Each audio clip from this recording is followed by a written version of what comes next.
bienvenue au club. Je dis, comment est-ce que c'est possible? C'est ça. Oui, c'est ça.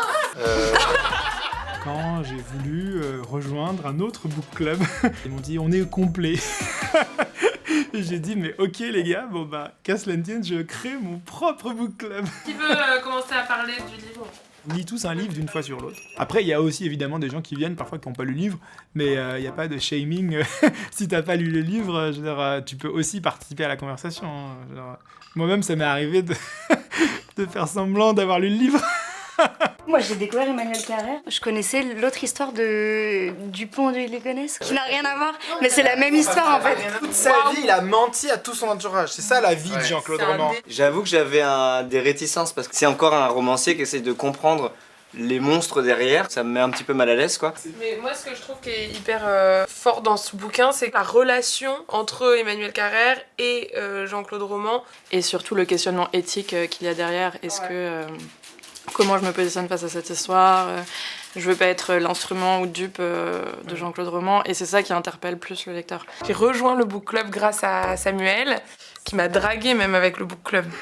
On peut même dire ça comme ça. On présente pas plus de 2 livres, et on essaye évidemment de pas s'étendre trop, mais en même temps... Oh, Sam. Non mais attends.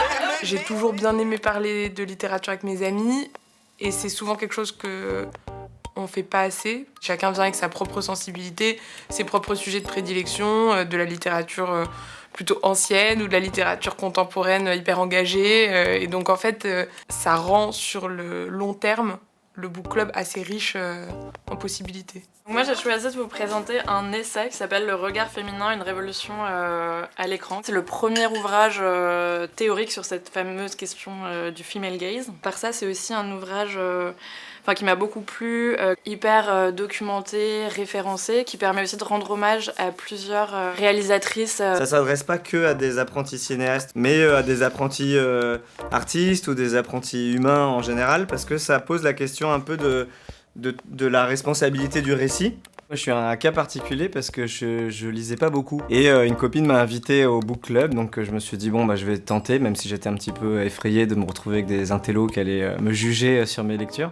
Et en fait, l'ambiance était hyper sympathique. Et ce que j'ai trouvé au book club, c'est que depuis, je lis énormément. J'ai lu autant de romans, je pense, en 2 ans que de toute ma vie réunie. Et à force de lire, en fait, c'est comme un cercle vertueux. On a encore plus envie de découvrir d'autres histoires et c'est comme ça que je suis tombé dedans un peu. Donc il a gagné le prix Goncourt 2021. Du coup, ok, bah moi j'ai aimé. Donc prix Goncourt, donc tu votes pour moi.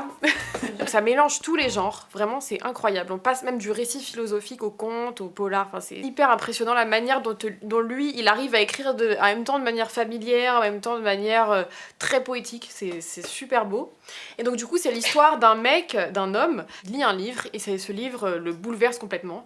Et son auteur est complètement inconnu et a complètement disparu de la surface du monde. Là je l'ai acheté mais j'ai pas lu. Bah voilà, donc s'il y en a déjà 2 qui l'ont acheté, du coup c'est pratique. Présenter une BD. Jean-Marc Jancovici, c'est un scientifique et qui a pris comme cause l'écologie et son objectif c'est surtout d'essayer de rendre compréhensible la problématique du réchauffement climatique et à l'énergie et à l'énergie. Franchement le livre il est un peu lourd, genre il y a des moments où moi je m'arrêtais au bout de 20 pages et j'étais là genre petite pause. C'est trop Genre... faux parce que c'est... Non parce que ça fait flipper. Déprimant. Franchement ça fait flipper. Moi je pense que c'est un livre que je vais offrir à tous les gens que je connais. Je vous présente L'or de Blaise Cendrars, inspiré de l'histoire vraie d'un Suisse qui a fait fortune en Californie. Il a acheté des terrains pour faire de l'agriculture. Il s'est rendu compte que sous ces terrains, il y avait de l'or. C'est court, c'est fort, c'est beau, c'est poétique. C'est vraiment très très touchant, quoi. Je proposais de lire la Genèse de la Bible. Wow. Et non, en fait, je l'ai jamais lu, je pense. Donc c'était pour ça, je me suis dit, ça peut être l'occasion. Et je trouvais ça intéressant de le lire d'un point de vue plus littéraire que religieux. Donc voilà, à vos votes. C'est écrit par qui?